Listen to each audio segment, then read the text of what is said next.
Hello, KDD friends. All this month, we are talking about responsibility. Responsibility is showing you can be trusted with what is expected of you. When you're young, you have to be responsible at home and at school. And as you get older, you get more and more responsibilities. Hashtag adulting. That's why it's important to learn how to be trusted with what's expected of you now, so you can be responsible with even more when you're older. Today's story is a story that Jesus told about a man that had a little problem with sharing. Does anybody know what that's like? See you in a little bit. Mine.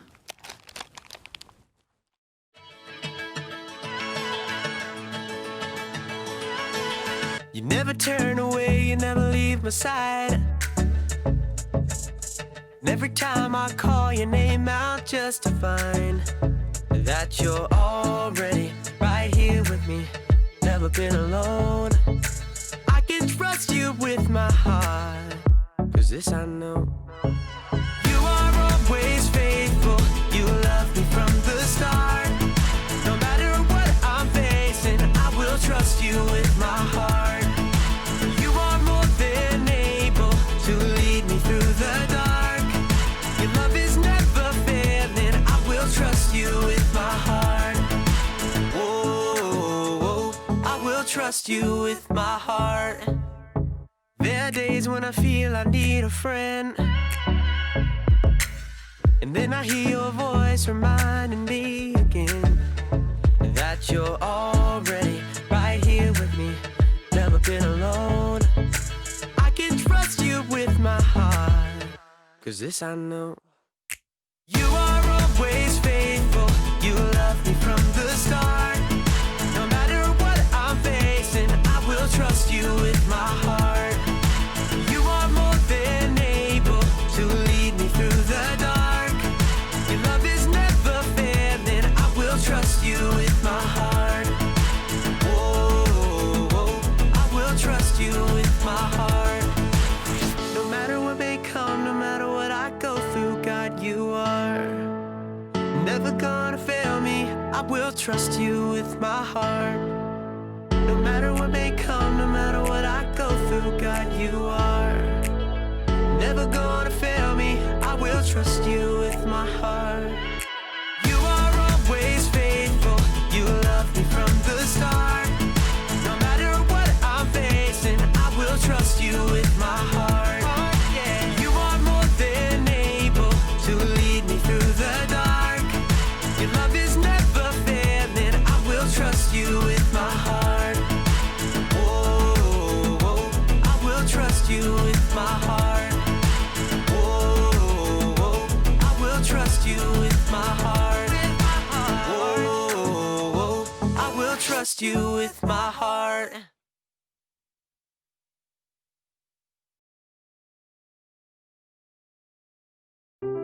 The Bible.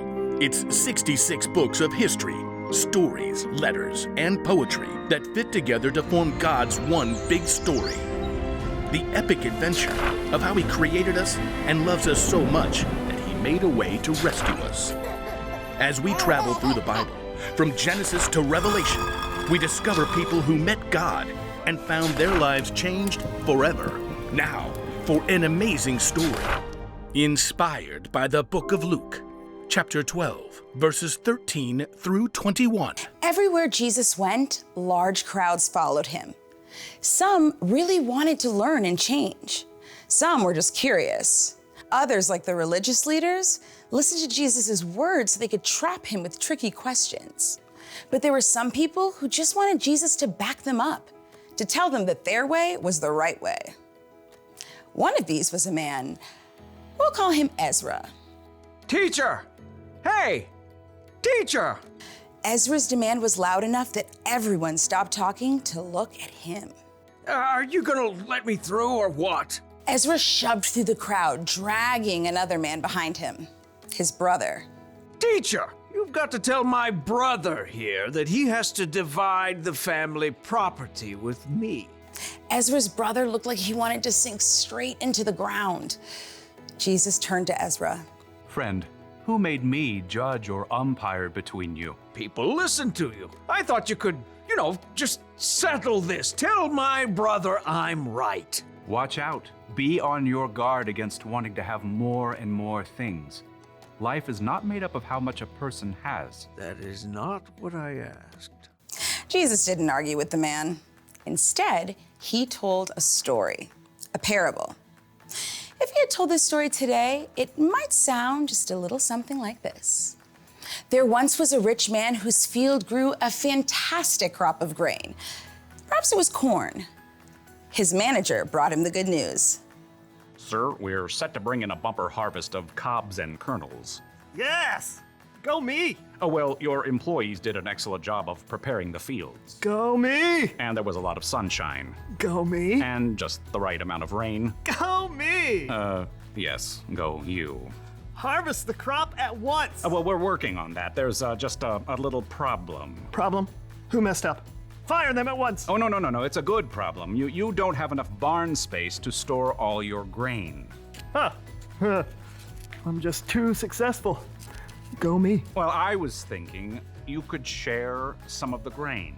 Share it. Well, yes. Some extra bushels for your employees, maybe give some of it away, popcorn for all the kids in town, hold a cornbread festival for everyone.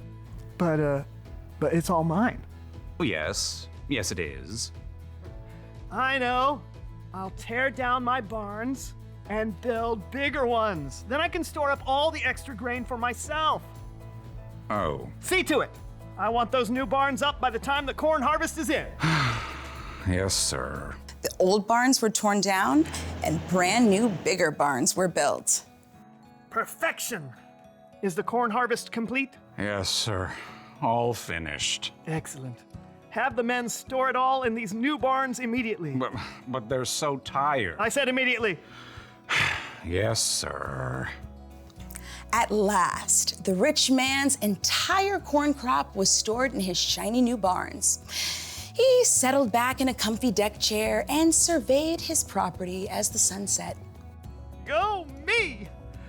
Self, you've done pretty well for yourself. You got grain stored away for a lot of years to come. He popped a gourmet corn chip into his mouth.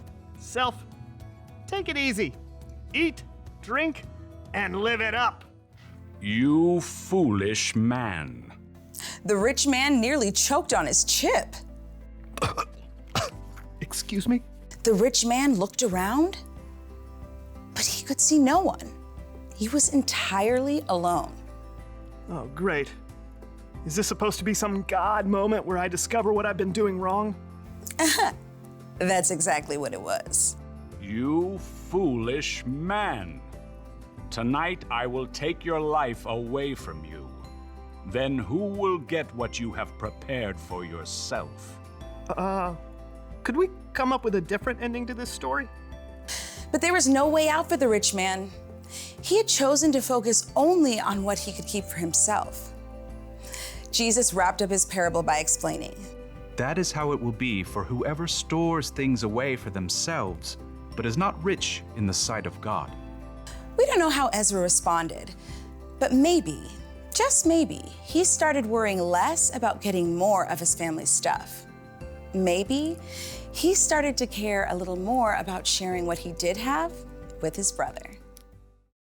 Jesus told the story of a rich man. He had more than enough food for himself to eat, and he kept it all, every last grain. Don't misunderstand me. There is nothing wrong with saving. It's good to save your allowance money for that new toy you want. It's good to save candy for later instead of eating it all at once. But saving wasn't the problem with this rich man. No, his problem was his heart. He loved himself and his stuff more than he loved other people. And that's not good because people are always more important than stuff. You see, I can't say that I'm a follower of Jesus if I'm going to be selfish with all the things that I have.